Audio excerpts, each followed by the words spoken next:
Salut, aujourd'hui je vais vous parler d'un appareil photo qui s'appelle le SX710HS. Comment voulez-vous faire connaître un appareil quand vous lui donnez un nom pareil? Et moi j'avais envie de vous en parler parce que ça peut être l'appareil vidéo pour la famille. Donc on s'entend bien, hein, pas un appareil pour faire des petits films, pour faire des courts-métrages.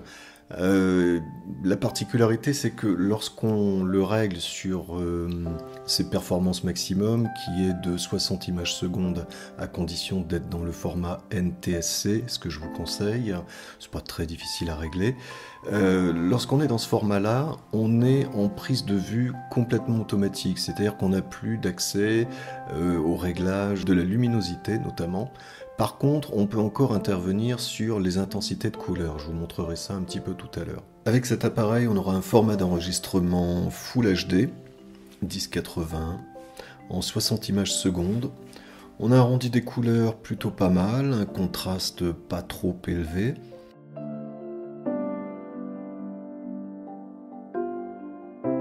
Si vous mettez sur arrêt sur image, vous pourrez trouver que la compression est un peu rude quand même. Mais tant que l'image défile, on peut dire qu'on a un résultat assez satisfaisant pour du Full HD.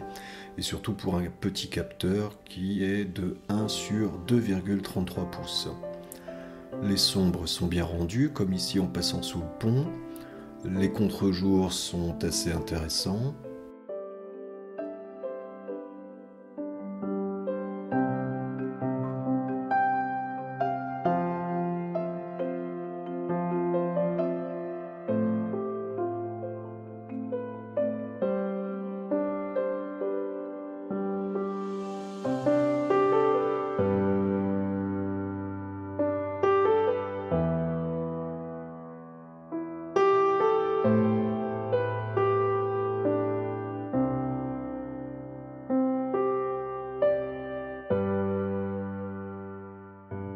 Malheureusement, face au soleil, on aura ce problème de flair. Donc c'est un capteur à petite cellule. Il marchera essentiellement bien en haute lumière et je dirais même des jours ensoleillés.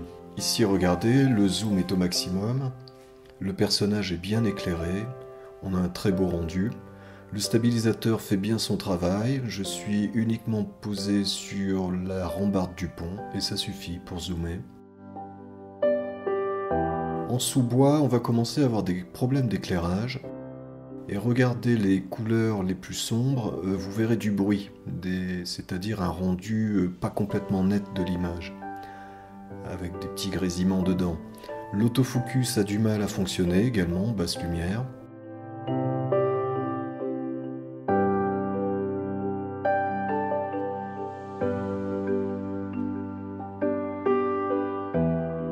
J'ai fait 2 fois le même plan, une fois avec les couleurs vives que j'utilise depuis le début et une fois en couleur naturelle pour vous montrer qu'on pouvait régler ce paramètre. Du reste, c'est un des seuls paramètres qu'on puisse régler en 60 images secondes. On ne peut pas régler d'exposition par exemple.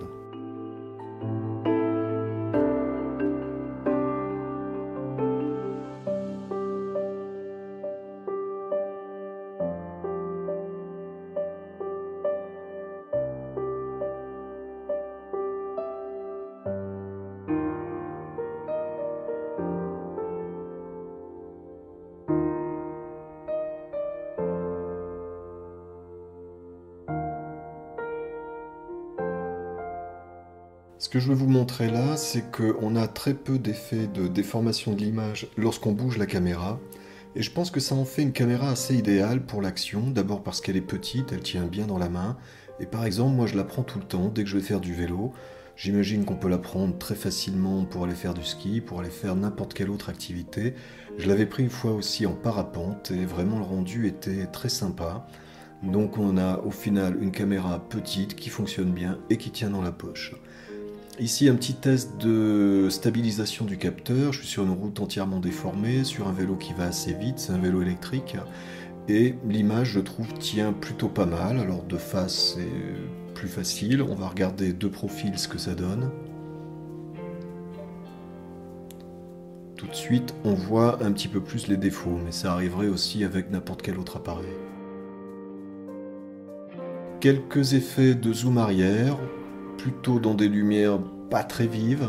Le rendu est pas mauvais, vous voyez, pour stabiliser, il suffit juste de s'appuyer sur quelque chose, une rambarde, un bout de grillage, et ça fonctionne. Alors je fais toujours des zooms arrière en vidéo, parce que les zooms avant sont un peu plus aléatoires, l'autofocus a du mal à se mettre en marche, et on a aussi nous-mêmes du mal à viser l'objectif vers lequel on va.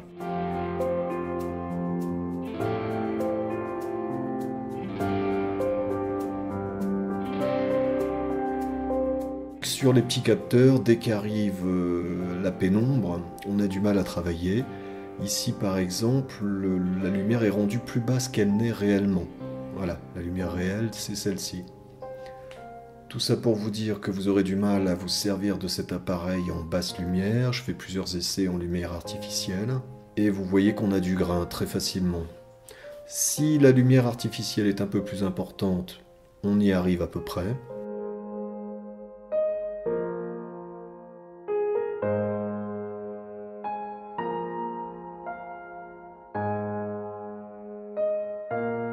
Si le temps est gris également, on a une baisse de la qualité.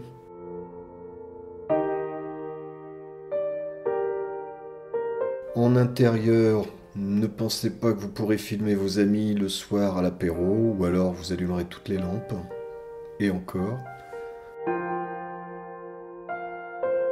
La journée en intérieur, c'est un peu mieux, donc ça ira pour le goûter du petit dernier. Bon, et bien j'espère que j'ai pu vous démontrer que cet appareil photo pouvait aussi être votre caméra familiale et votre caméra pour vos sorties sportives. Salut!